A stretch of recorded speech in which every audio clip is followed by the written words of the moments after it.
In the early 20th century, at a time when Christianity in Nigeria was still taking root, one man rose like fire, a voice that echoed through towns and villages with a message of repentance, holiness, and revival. His name was Apostle Joseph Ayo Babalola, the man whose prayers were said to shake mountains, whose faith turned entire communities to God, and whose life birthed one of the largest indigenous Pentecostal movements in Africa, the Christ Apostolic Church.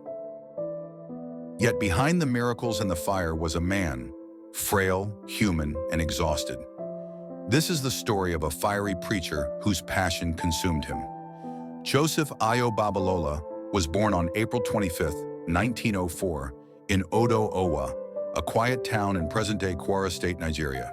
He worked as a steamroller operator with the Public Works Department, an ordinary young man with an extraordinary destiny. One fateful night in October 1928, while at Ararin River, he reportedly heard a divine voice, a calling that would change his life forever. The voice commanded him to leave his job and begin preaching repentance and holiness. Though he hesitated, the burden became too strong to ignore. He resigned from his work and began his journey as a servant of God. By 1930, the fire in Babalola had ignited across Nigeria. In Oke-Oye, Ilesa, the Spirit of God moved mightily through his ministry. Thousands gathered daily. The blind saw, the lame walked, idols were destroyed, and entire towns turned from traditional worship to Christ. Reports of healings and deliverances spread like wildfire. This was no ordinary revival. It became the foundation of the Christ Apostolic Church, CAC, Nigeria's first indigenous Pentecostal denomination.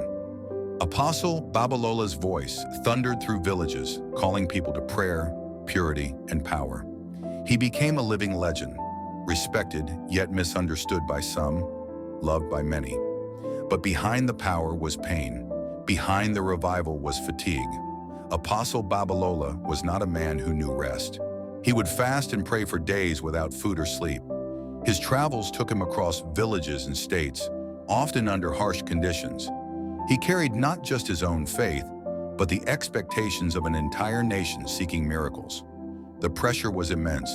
Those close to him said he sometimes wept in private, burdened by criticism, exhaustion, and spiritual warfare.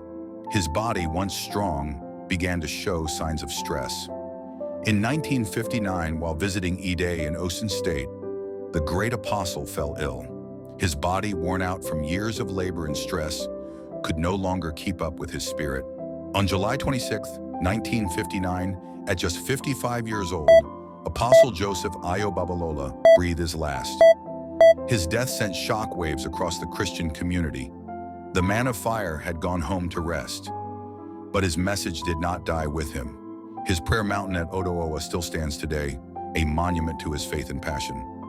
Apostle Joseph Ayo Babalola's legacy lives on, not just in the Christ Apostolic Church, but in the countless ministries and prayer movements he inspired.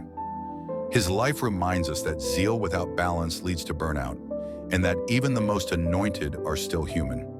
Babalola gave everything for God, and through him, millions came to faith. Today, his story challenges every minister, believer, and leader. Serve God with passion, but take care of your vessel. Pray fervently, but also rest faithfully, for even fire needs time to rekindle. Thank you for watching this documentary on Apostle Joseph Ayo Babalola, the man who burned brightly for God. Don't forget to like, share, and subscribe for more inspiring Christian stories and faith documentaries.